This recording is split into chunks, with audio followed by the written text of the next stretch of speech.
I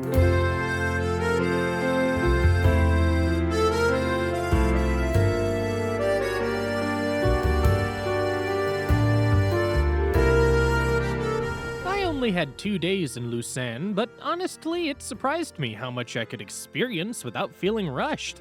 One moment, I was walking along Lake Geneva with those unreal mountain views in the background, and the next, I was climbing through the old town, finding quiet streets, hidden corners, and viewpoints that made me stop every few minutes. So, in this video, I'll show you the exact way I'd spend 2 days in Lausanne, simple, scenic, and full of those little moments that make the city feel special.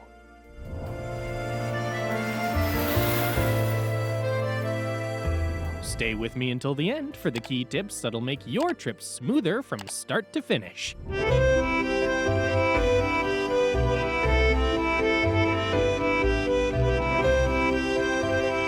Day 1. Lakeside views and vineyard escape. Morning. Olympic Museum. We're starting with the Olympic Museum, sitting right on Lake Geneva with glass walls framing the water from almost every floor. You're walking through the entire arc of the games, ancient origins to the most recent summer in Paris, and it's not replicas. Jesse Owens competition shoes, torches that have been carried into stadiums, medals that got bitten on podiums. It opens at 9 a.m. Tuesday through Sunday, closed Mondays. Plan for 2 hours if you're reading the exhibit text and not just walking past everything. Tickets are $22, and the whole place is built so you move floor by floor without doubling back or getting tangled in weird hallways. Outside, there's a sculpture garden with benches and clean views straight across the lake, worth 10 minutes if you need air between here and your next stop. Insider tip.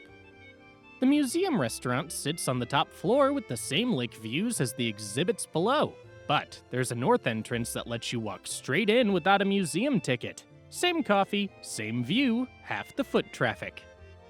Explore Ouchy. Step out of the museum and you're already in Ouchy, the lakeside strip that runs along the water. Wide promenades, small parks, benches every 100 meters, and the Alps sitting across Lake Geneva without anything in the way. The shoreline path is flat and runs about 2 kilometers or just over a mile in either direction.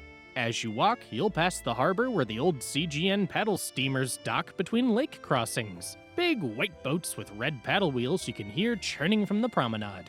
Further along, there's a castle with a red roof and stone tower that's been a hotel since the 1800s. Built in the 12th century, still standing, still booking rooms. After spending 2 hours inside looking at exhibits, this is where you reset. Flat ground, no navigating, just a straight shot along the lake until you're ready for lunch. Afternoon, lunch at Le Croix d'Ouchy. Lunch is at Le Croix d'Ouchy, about a 5-minute walk from the museum. It's been here since 1979 in an old building from the 1860s. Michelin recommended, white tablecloths, but the atmosphere isn't stiff. Locals bring clients here for business lunches. The menu runs French and Italian, homemade pasta and risotto are what they're known for, plus veal dishes and red mullet when it's on. At lunch, there's a plat du jour for $25 with coffee, efficient if you're keeping the day moving. Full meals run $30 to $56. I recommend the homemade pasta. The kitchen makes it fresh, and the sauces are worth the price. The terrace has 80 seats under old trees with thick hedges blocking the street. When the weather's good, that's the spot. This place books up during the lunch window from noon to 2 p.m., so walk-ins might mean waiting or getting stuck inside when the terrace is already full. Boat trip on Lake Geneva. After lunch, walk back down to the waterfront and catch a CGN boat heading east toward Lutry. The ride is about 16 minutes, tickets run about $10 to $15, and boats leave a couple times during the midday window. Once you're on board, everything slows down. The shoreline slides past, vineyards climbing the hills in terraced rows, the Alps sitting across the lake, small towns with their piers every few kilometers. It's quiet. No rushing, just water and the low hum of the engine. I recommend grabbing a seat on the upper deck if it's open. The views are cleaner up there, and you get the full sweep of the lake without anyone's head in the frame. Late afternoon, vineyard walk to Grand Vue. Once you get off the boat near Lutry, the path picks up at the edge of town. Yellow signs mark Route 113, the main trail through the Lavaux vineyards. This is UNESCO-listed terrain, terraced slopes that have been worked for centuries, climbing up to the lakes with the Alps framed across the water. The walk to Grand Vue runs about 3 to 4 kilometers, or roughly 2 miles, takes an hour and a half to 2 hours, depending on how often you stop. The trail climbs gently through the vines, narrow paths leading between stone walls and vineyard plots. Every few hundred meters, the view opens wider. More lake, more mountains, small villages tucked into folds of the hill. You'll pass wine cellars along the way. Some have signs out for tastings, some don't. Late afternoon is when the light starts working in your favor. Lower sun, longer shadows, the whole hillside goes warmer. Insider tip. Bring water. There is limited shade on this trail, and the climb, even though it's gentle, gets warm in the afternoon sun. You won't find many spots to refill between Lutry and Grand Vue. Evening. Wine tasting at Domaine Quadruplex. Finish the day at Domaine Quadruplex, a family-run winery sitting on the hill above Grand Vue with the vineyards you just walked through spread out below. The terraces face Lake Geneva and the Alps, same view, different angle. They pour 26 wines here, mostly Chasselas and Pinot Noir from different Lavaux terroirs. You can taste a few glasses on their own or order a snack board, local cheese, charcuterie, bread to go with it. Tastings run about $15 to $25 depending on how many wines you try. The boards add another $15 to $20 if you want something to eat. The winery is open until 8 p.m. Thursday through Sunday, earlier on other days, so check before you go. The train station's a 1-minute walk from the terrace, literally right there. When you're done, trains back to Lausanne run about every 30 minutes, take about 10 minutes, and cost around $6 to $10. Sit outside if the weather holds. The sun drops over the lake and the light goes soft across the vines, and you're watching the same terraces you walked earlier from the other direction. Day 2. Old Town Streets and Historic Landmarks. Morning. Lausanne Cathedral. We're starting at Lausanne Cathedral, sitting high above the old town with the whole city spreading out below. This is the biggest Gothic church in Switzerland. Construction started in 1170, took over a century to finish, and got consecrated by the Pope in 1275. That's 8 centuries of history still standing. Walk inside, the cathedral's free to enter, and the space feels bigger than you'd expect.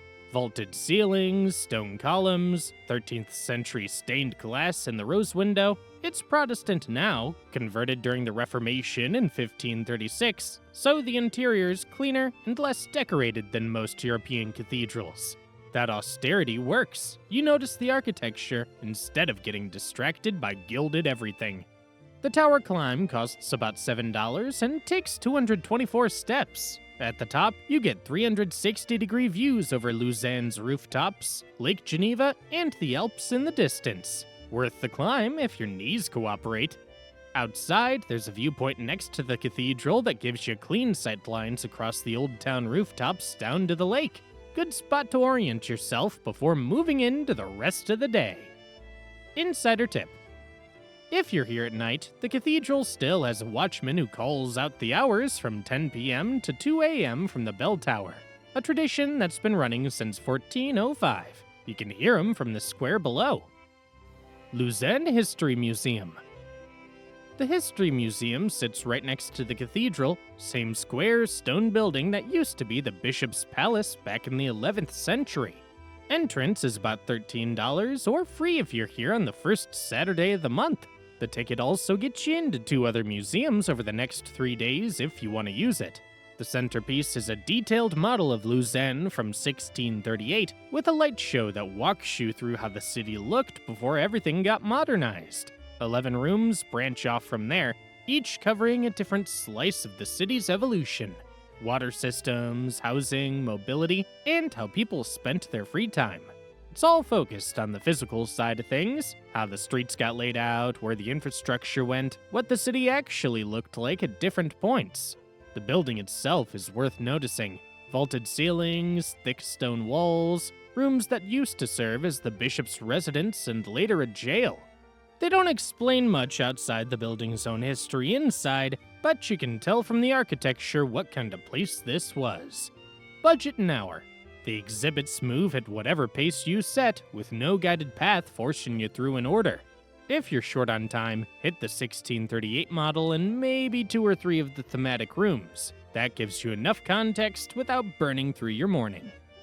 Afternoon, Place de la Palud. From the museum, head downhill through the cobblestone streets and you'll hit Place de la Palud, the old town's main square since the 13th century. The name means marsh, and this was all swampy ground before they paved it over and turned it all into a marketplace. The centerpiece is the Fountain of Justice from 1557, a statue of Lady Justice added in 1585, sword in one hand, scales in the other, painted colors still bright after centuries. Behind the fountain, there's an animated clock on the first floor of one of the buildings. Every hour from 9 a.m. to 7 p.m., little figurines come out and circle around while it tells stories from Lausann's history. It was installed in 1964 for a national exhibition, still running. The town hall anchors one side of the square, a 17th century Renaissance facade, 2 copper dragon gargoyles sitting on the roofline. Look up and you'll see them. On Wednesdays and Saturday mornings, the whole square fills with market stalls, produce, local goods, crowds moving between vendors. Grab a seat at one of the cafés that line the square. The whole area's been pedestrianized since 1972, so no cars cutting through, just people. Lunch at Le Comptoir. Lunch is at Le Comptoir, tucked between the Ripon and Palud squares, about a 2-minute walk from where you just were. French brasserie, Lyon influences, traditional cooking done right. The menu runs classic French, vol au vent with chicken and sweetbreads, ravioli du royon with mushroom sauce, and quenelle de brochet. Most mains sit around $25 to $45. I recommend the vol au vent. It's rich, creamy, and the kind of dish that sticks with you through the afternoon without weighing you down completely. It comes with rice and roasted vegetables that balance out the sauce. Grab the terrace if it's warm. The square is a quiet, good people-watching spot.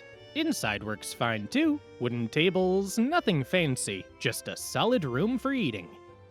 Palais de Rumine. After lunch, walk over to Palais de Rumine on Place de la Ripon, 5 minutes from the restaurant. It's a Florentine Renaissance building from 1902, funded by a Russian nobleman who left 1.5 million francs to the city for a public education space. Grand central atrium, monumental staircase, columns running up multiple floors, the architecture alone justifies stopping in. Inside, you've got the Cantonal Museum of Archaeology and History, plus the Natural Sciences Museum. Permanent collections are free. Roman artifacts, fossils, and taxidermy displays from the 1800s are still in their original glass cases. If there's a temporary exhibit running, that's about $9 extra. The whole building feels like walking into an old university library. High ceilings, marble floors, quiet. I recommend spending an hour here, maybe less if you're just hitting the archaeology section. Late afternoon, Escaliers du Marché. From the Palais, head to Escaliers du Marché, 177 wooden steps running straight up the hill from Place de la Palud to the cathedral. The staircase has been here since the 13th century, but the covered wooden structure you're walking through was built between 1717 and 1719. The wooden roof keeps the rain off, and the steps creak under your feet. Oak planks replaced section by section over the years, but still give you that hollow sound when you step down. Houses line the east side all the way up. Narrow buildings stacked 3 and 4 stories high with cafes and small shops on the ground floors. Some of the windows date back to the 1500s. The name comes from the city market that used to sit at the top until the 1300s. In 1911, they cut a street through the middle of the staircase, Rue Pierre Viret, and had to add an underground walkway in 1975 to reconnect the two halves. Walk it slowly. The view opens up as you climb, rooftops spreading out below, the cathedral tower getting closer above. Takes maybe 5 minutes to get from the bottom to top if you're not stopping. Evening, dinner at Vieux Lausanne restaurant and Giraffe bar. Finish the day at View Lausanne right at the bottom of the Escaliers du Marché you just walked down. Family-run spot that's been here 36 years, sits in a building from 1795. French and Swiss cooking with some Scandinavian touches, since the owner is Swedish. The ravioli with truffle sauce is what people come back for. Black truffle in fall and winter, white truffle when it's available. I recommend that, or the filet steak if you're keeping it straightforward. Mains run $30 to $65 depending on how fancy you go. During hunting season, they do wild boar evenings, whole animal roasted, but that's only September through December. After dinner, Bar Gidaf is attached to the restaurant. 70s, 80s, 90s music, beer on tap, cocktails. Locals pack it most nights. If you're done after dinner, skip it. If you've got energy left, it's right there. Useful info for spending 2 days in Lausanne. Best time to visit Lausanne. The best time to hit Lausanne is from May through September. You'll get daytime temperatures between 18 and 26 degrees Celsius, which is perfect for exploring the old town and the lakeside without the chill. June through August have the longest days for boat trips and vineyard walks. In winter, it drops between 0 and 7 degrees Celsius. It's much quieter then, but the cold and short days mean you won't get nearly as much done. City airport tips. You'll fly into Geneva Airport, which is about 60 kilometers from Lausanne. The only move is the direct train from the airport station. It takes about 50 minutes and costs between $30 and $35. Trains run constantly, so it's easy. Avoid taxis and ride-hailing apps for this trip. They're incredibly expensive and will cost you well over $200. Where to stay in Lausanne? For a 2-day trip, stay near the city center or the train station. It keeps things simple for your arrival and puts the old town right at your door. Hotels here usually run between $150 and $250 per night. If you want to be by the water, look for the Ouchy district. It's more relaxed with great lake views, but the prices are higher, usually between $200 and $350. For something cheaper, stay just outside the center near a metro stop. You can find spots between $120 and $200. How to get around Lausanne? Lausanne is very steep, so while the views are great, the walking is a workout. The metro's the best way to move between the lake and the old town. A single ticket is about $4 and a daily pass is $10. However, almost every hotel and hostel gives you a free Lausanne transport card when you check in. This gives you unlimited free rides on the metro and buses, so make sure you ask for it. It saves you a ton of money and a lot of uphill walking. Where to eat in Lausanne? Lausanne has a fantastic food scene spread between the historic old town, the Lakeside Ouchy district, and the trendy streets of the city center. In the city center, Brasserie des Montbenon is an absolute staple. Set in a stunning 1908 building with massive ceilings, it offers one of the best views of the lake from its parkside terrace. They specialize in high-quality local products, with their beef tartare and cordon bleu being local favorites. Expect to pay between $40 and $65 for a meal. It's the perfect spot for a refined but lively atmosphere that feels uniquely Swiss. For something more casual, head to Le Pointu near Place de la Ripon. Known as the Flatiron Building of Lausanne, this place is famous for its brunch and open sandwiches called Schmorbrul. It's a popular hangout for a younger crowd, especially for its egg benedict and creative savory toasts. Most dishes fall between $25 and $35. It's the best choice for a laid-back lunch or a high-energy weekend brunch. For a dedicated plant-based option, Green Gorilla is the go-to spot for healthy, high-quality food. Located right in the heart of the city, their menu's packed with poke bowls, avocado toast, and superfood smoothies. You can grab a massive bowl and a drink for about $20 to $25. The quality's top tier, and the vibe is modern, making it a great pick whether you're strictly vegan or just want a fresh, fast meal between sights. That's a wrap on your 2 days in Lausanne. Moving from the lake up to the vineyards and finishing in the heart of the old town, you've seen how much this fits into a short stay when the route flows right. If this helped you plan things out, hit like and subscribe for more guides like this. And if you've got an extra day, Take a look at the one-day in Zurich itinerary to keep the trip going.